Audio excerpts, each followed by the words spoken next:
할렐루야. 네, 오늘도 좋은 날입니다. 담임 목사님 출타 중에 계심으로 제가 대신 말씀 전하도록 하겠습니다. 오늘 함께 은혜 받으실 말씀은 마태복음 22장 1절부터 14절까지의 말씀입니다. 마태복음 22장 1절부터 14절까지 말씀입니다. 함께 합독하겠습니다.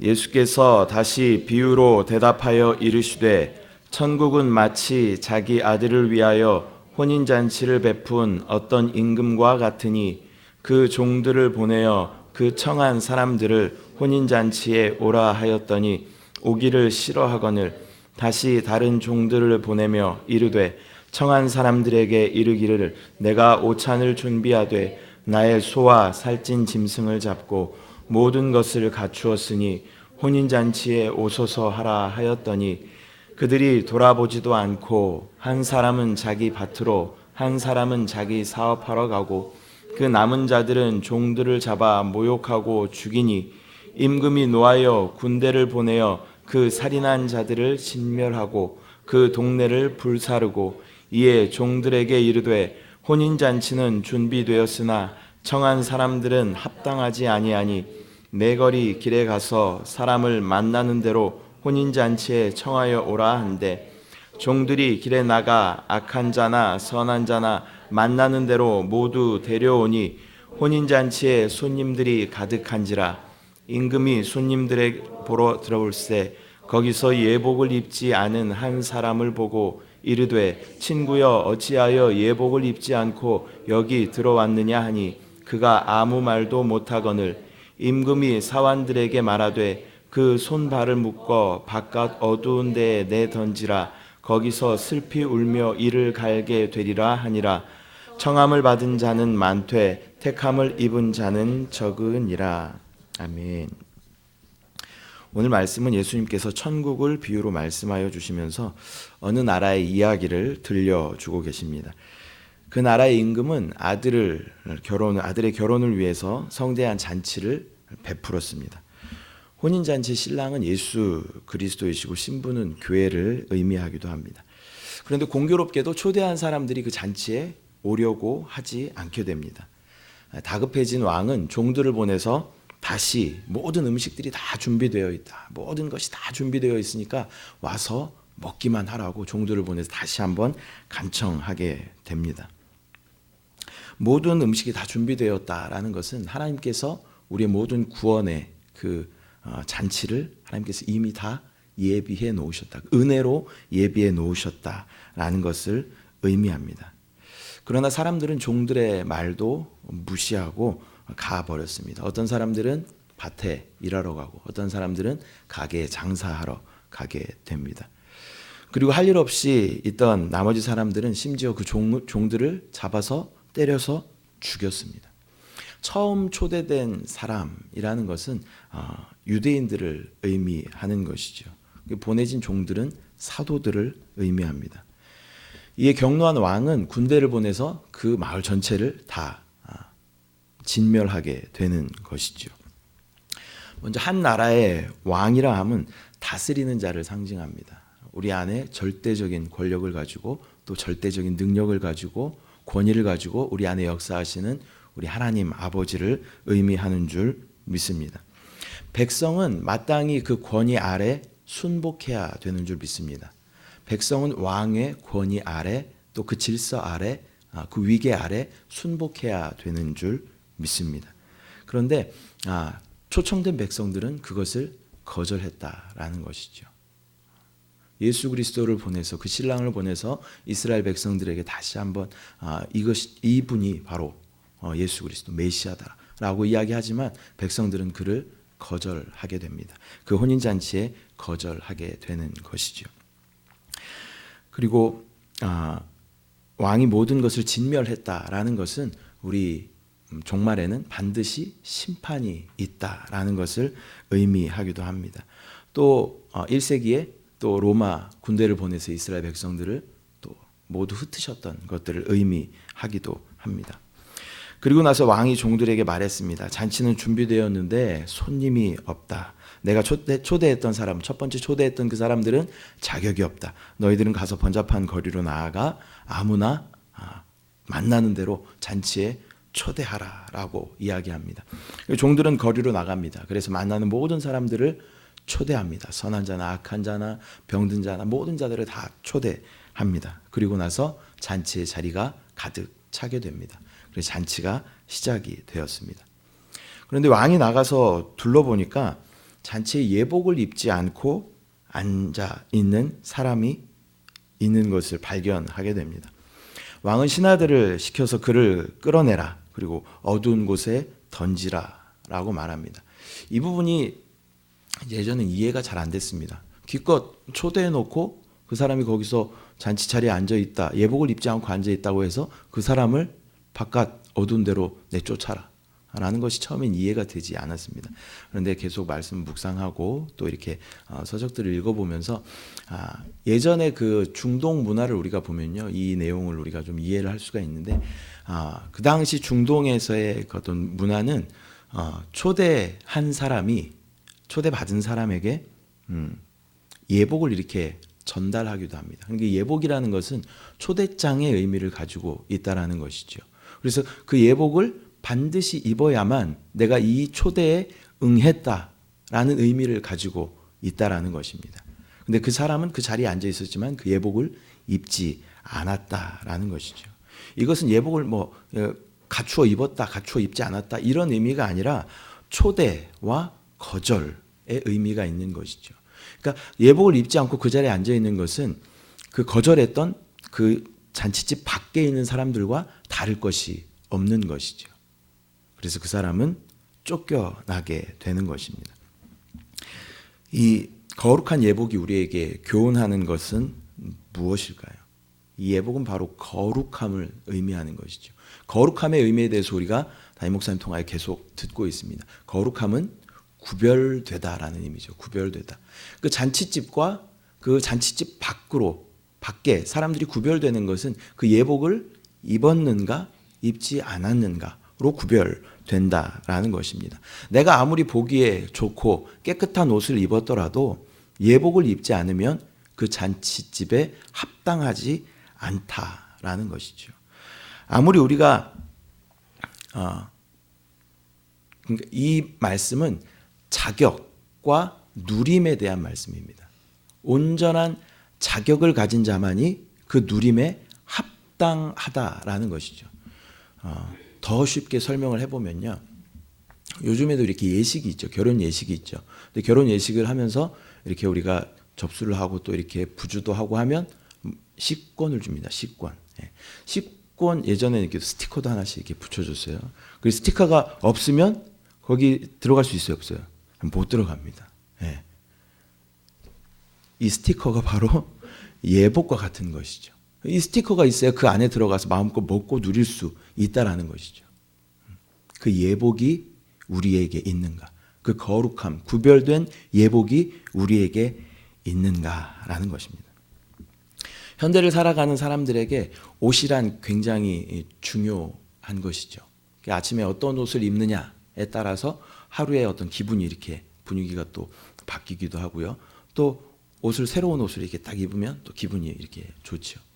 의, 식, 주 할 때 제일 먼저 나오는 게 의죠. 의. 우리 일상생활에서 그 옷이라는 것은 빼놓을 수 없는 것이죠. 근데 저는 이렇게 설교 말씀을 듣는데 에덴 동산의 이야기를 해 주시면서 아담이 범죄한 후에 하나님께서 가죽 옷을 입혀 주셨다라는 그 말씀을 들었습니다. 이 가죽 옷은 그들이 이제 범죄한 후에 자기의 벗은 모습을 보고 수치를 느끼게 되죠. 부끄러움을 느끼게 되죠. 그래서 그 부끄러움을 가려주는 옷이기도 하지만 이 소재가 가죽이라는 거죠. 가죽은 뭐예요? 동물에게서 취한 것이죠. 그래서 가죽 옷을 만들기 위해서는 반드시 동물의 희생이 있었다라는 것이죠. 그래서 그것은 수치를 덮어주는 옷이기도 하지만 그 아담과 하와의 죄를 덮어주는 옷이기도 하였다라는 것입니다. 저는 이렇게 말씀을 들을 때 최대한 알고 있는 한자를 이렇게 적으면서 말씀을 들으려고 노력을 합니다. 제가 또 중국에서 오래 있었고 중국 중국어를 까먹지 않으려고 이렇게 한자를 이렇게 적으면서 메모를 하는데, 그날 이렇게 말씀을 드리면서 메모를 하는데, 첫 번째 이제 가죽 옷이라고 이야기할 때는 옷 의자를 이렇게 적어봤습니다. 옷 의자, 옷을 나타내는 의자. 그리고 나서 예수 그리스도를 말씀하실 때 의 되신 예수 그리스도를 적을 때는 오를 의자, 의로울 의자를 이렇게 적어봤습니다. 근데 공교롭게 두 한자의 음가가, 한글 음가가 똑같이 의자였습니다. 의자. 이 두 의자를 제가 계속 묵상했습니다. 하나님이 이 두 의자를 가지고 나에게 어떤 계시를 주실 것이다 라는 기대를 가지고 계속 묵상해봤습니다. 근데 첫 번째 적었던 옷을 나타내는 그 의자는 쇠하는 옷이죠. 우리 옷도 계속 입다 보면 낡아지고 헤어지고 터지고 버리게 되는 옷이죠. 유한한 옷이죠. 유한한 옷. 그러나 두 번째 적었던 그 의자, 의로울 의자는 영원히 쇠하지 않는, 영원히 우리에게 놀라운 능력으로 역사하는 의가 되시는 예수 그리스도였습니다. 여러분, 우리는 이 옷을 굉장히 중요하게 생각하죠. 그리고 계절에 따라서 이 옷을 잘 바꿔 입기도 하고 또 장만하기도 합니다. 입고 있는 이 옷에는 우리가 많은 투자도 하고 관심도 가지고 그렇게 살아가고 있지만, 정작 우리의 영원한 시간에 가장 중요한 의 되신 예수 그리스도에 대해서는 우리가 얼마나 그분께 집중하고 있는가. 이 낡고 후패하는 옷에 대해서는 우리가 많이 신경 쓰고, 아침에 무슨 옷을 입을까? 당신 이 옷이 잘 어울리는 것 같아요 라고 신경 쓰지만, 출근하는 남편에게 옷은 체크를 해주지만 당신 의 되신 예수 그리스도와 함께하고 계십니까? 라고 우리는 체크해주지 않는다라는 것이죠. 보이는 옷에 우리는 관심을 많이 갖고 있지만, 보이지 않는 내 안에 정말 의 되신 예수 그리스도에 대해서는 잊고 살 때가 많이 있다라는 것이죠. 여러분, 참된 의가 무엇인지 다시 한번 주님 앞에 깊이 한번 묵상하면서 나아가시기를 축복합니다. 과거의 제사를 보면요, 죄를 지으면 짐승을 잡아가지고 오죠. 그리고 그 짐승에게 나의 죄를 전가시키죠. 그리고 그 짐승이 죽음으로 말미암아 내 죄가 사하여지는 것이죠. 근데 그 피가 굳거나 식으면, 그 짐승, 제물의 피가 굳거나 식으면 그 제물은 더 이상 제물로서 가치가 없는 것이죠. 또 다른 죄를 지으면 또 다른 짐승을 잡아와서 내 죄를 또 전가시키고 또 죽여야 하는. 그러나 우리의 영원한 의 되신 예수 그리스도, 그분의 보혈은 2000년 후를 살아가고 있는 우리에게 여전히 동일하게 역사하며 식거나 굳지 아니하고 여전히 우리 가운데 동일하게 역사하시는 줄 믿습니다. 제가 이렇게 신학을 공부하면서 제 기억 속에 오래 남는 문장이 있습니다. 십자가의 일회성과 보혈의 지속성이라는 문장인데요. 십자가의 일회성, 단번에 죽으셨죠. 한 번 죽으셨어요. 예수 그리스도께서 십자가에서 단번에 죽으셨는데, 그 보혈은 2000년 후를 살아가고 있는 지금 우리에게 여전히 동일하게 역사하고 있는 줄 믿습니다. 그 보혈의 능력, 그 보혈의 의 되신 예수 그리스도로 날마다 옷 입으시는 저와 여러분 되시기를 소망합니다. 말씀 맺겠습니다. 오늘 본문의 마지막 절 14절 말씀은 청함을 받은 자는 많되 택함을 입은 자는 적으니라 라고 잔치집 예복의 비유가 마무리되고 있습니다. 하나님께서 날마다 우리를 하나님의 말씀의 자리로, 기도의 자리로, 찬양의 자리로 초대하십니다. 모든 것은 다 준비되어 있고 와서 먹기만 하면 된다라고 말씀하십니다. 그런데 때때로 우리는 이 권위, 즉 순위를 혼동할 때가 많이 있습니다. 내 것을 먼저 다 해놓고, 내 밭을 먼저 다 갈아놓고, 내 장사를 다 마무리하고 내가 시간이 나면 가겠습니다 라고 이야기할 때가 있다라는 것이죠.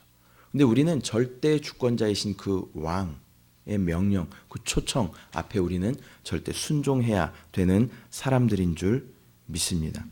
그 초청하시는 그 음성에 민감히 반응해서 그 잔치집 안으로 발을 들여 놓을 때 우리는 그 하나님의 놀라운 베푸신 그 은혜들을 받아 누리게 되는 줄 믿습니다.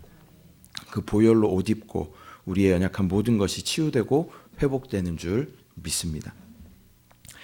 그리고 그 소식을 들었던 그 주인의 그 소식을 들었던 그 종들의 마음으로 그 잔치집이 있다라는 것을 내 주위의 많은 사람들에게 알려야 할 필요가 또한 우리에게 있는 줄 믿습니다.